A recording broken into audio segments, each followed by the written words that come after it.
কুন্তলা সোনাকে বলে, আমরা তোমার সাথে যেটা করতেছি একদম ঠিক করতেছি না। তুমি আর চিন্তা করো না, আমরা তোমার সাথে আর এই ব্যবহারটা করব না। তুমি শুধু একটা কাজ করো। তখন সোনা বলে, আমাকে আবার কি কাজ করতে হবে? তখন রুডির মা বলে, তোমার বোন রূপাকে এই বাড়ি থেকে বের করতে হবে। দেখো, তুমি দেখতে কিন্তু অনেকটাই ভোলা ভালা, কিন্তু তোমার বোন একদম তোমার মায়ের মতো। তোমার বোন যদি এই বাড়িতে থাকে তাহলে আমাদের প্ল্যান কখনোই সফল হবে না।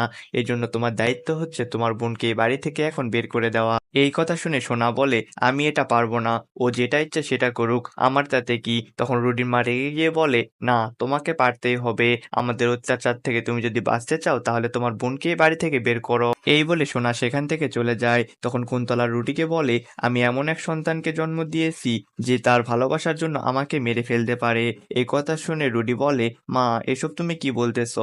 আমি তো সারা জীবন শুধু তোমার আর দাদুর পিছনে সময় নষ্ট করলাম। তখন কুন্তলা বলে, থাক, আর ন্যাকা করতে হবে না। আমি তোকে যে কাজটা দিয়েছি সেই কাজটা ভালোভাবে কর। তো বন্ধুরা, এটি দেখতে পাবো আমরা অনুরাগের ছোঁয়ার নতুন পর্বগুলোতে।